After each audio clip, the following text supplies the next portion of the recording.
What's up, every pony? The Raucous Narrator here, and today I am going to be reading Tale of a Monster by Unique SKD.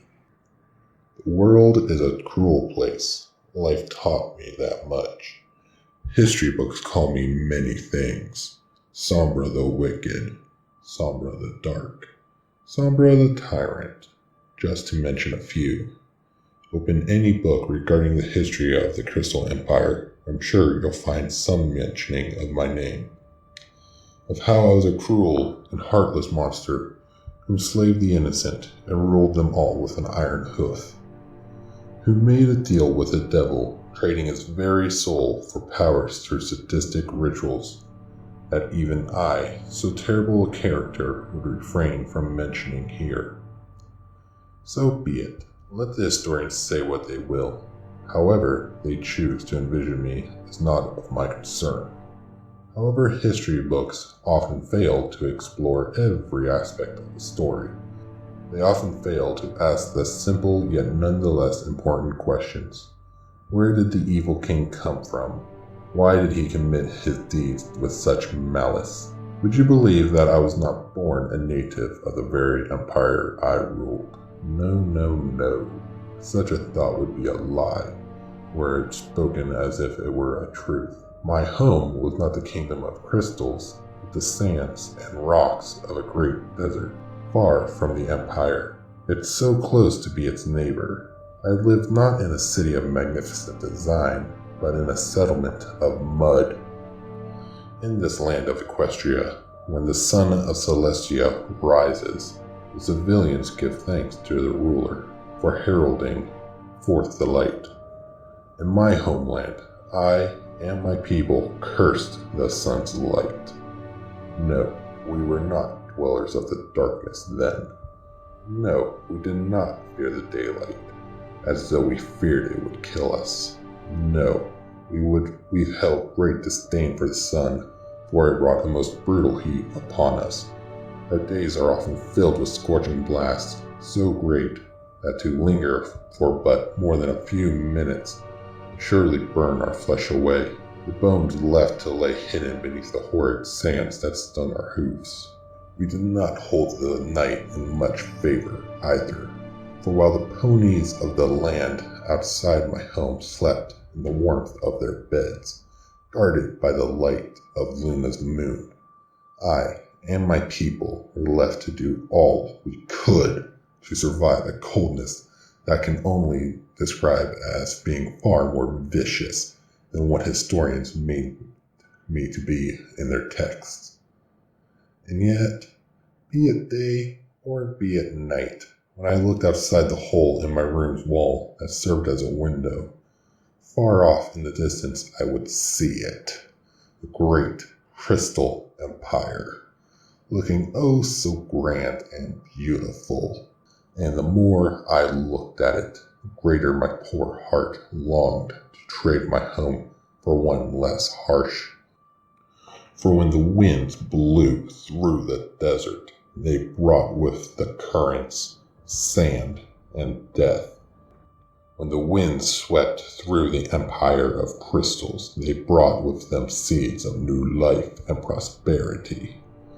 When the angels of the heavens cried their tears and brought forth the life-giving rain upon the world below, they fell upon the empire of crystals, who drank from it and quenched their thirst. For my people and I, we had devils cry hot, burning tears that stung our flesh as if like acid, and worsened our thirst rather than satisfied it. When the time came for the earth to bear new seeds of life, the empire of crystals received fields of bounty, luxurious trees that bore fruits, and fields of fine wheat added to their harvest. For my people and I, such a time of celebration was a time when the sand swallowed what little farming patches we had, and left many of us hungry for another week or a month or even more. The winds that blew through the Crystal Empire, I suppose I coveted that wind. The rain that fell upon the Crystal Empire. I guess I coveted that rain too. The earth upon which the Crystal Empire's foundations lay upon. Oh, indeed, I coveted that very much. And all I had known in life was survival. Was it hardly surprising that I soon sought for some measure of ease, some measure of comfort for myself? Perhaps there was another way. I admit, here and now, that perhaps there could have been another alternative to invading another kingdom. Maybe there could have been a different approach, and perhaps history would have remembered it as a great event that both parties would prosper from for many years to come. But that is all they are now, maybes and perhaps. What is done is done. I made my decision that one day, a motive fueled by jealousy and envy, rather than absolute evil intent, as I am sure the historians have claimed. To think so few who suffered so much were able to topple an empire that had more than us, needed little, is something even I cannot believe myself. My people shared my ideals. It was easy enough to rally them to fight, but did I truly believe we had a chance to win? Not really. To be honest, I would have been willing to die in the invasion if it meant dying upon a bed of green grass, as opposed to my corpse festering, rotting away in the blasted sandy plains. So few in number were we, but our natural instincts, our inner survivalists, allowed us to overcome soldiers who never had to fight for anything in their lives. The army of the Crystal Empire might as well have been a legion of tin-clad toy soldiers, for all the good they were against us. I slew the king and queen of the empire myself.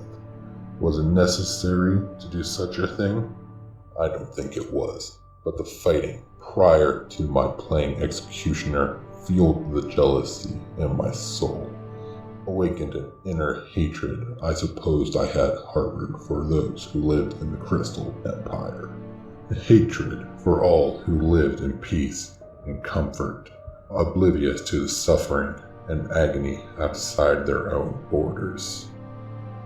I wouldn't blame you for not believing that I had only desired to give them a small taste of what I had been through, but hatred, jealousy, my fair share of witnessing death and decay since the day I was born. I allowed it all to consume me. I let my darkness out, and it manifested itself into an image of myself. The blood of two beloved monarchs stained my hooves. My heart, already fit to burst from the seemingly endless contempt I held for this empire, released all of my withheld hatred and inner devilish thoughts. I openly accepted my fate as my darker self swallowed me whole in its gaping jaw, plunging me into an abyss I could never escape from. Spilling of blood is the first and only step to awakening the terrible nature inside yourself and bring it out into the light before you fall from it entirely. I allowed myself to fall so far from the light that I could never find the path back to it. And yet, the light was not so completely gone. The darkness was not yet so complete that I couldn't recognize myself for what I had become, a monster. The devil that I had become, the power born from my own heart that I tainted with negative emotions, the wicked new personality that killed the old one and tattooed itself within me. No longer Sombra the victim, but Sombra the antagonist. Would the Empire have itself ruled by one who acted upon motives brought upon by his own suffering and jealousy, or would it be ruled by a tyrannical monster who knew no compassion or love? Well, what do the history books have to say about it? Alright, so that was Tale of a Monster by Unique SKD. Author's note: monsters are not born into the world. All monsters are men and are made by men. Unique SKD. Alright, so I hope you enjoyed that. It was my first reading. A few bumps, but I had a lot of fun doing it, and I hope you enjoyed. And, as always, keep that racket going.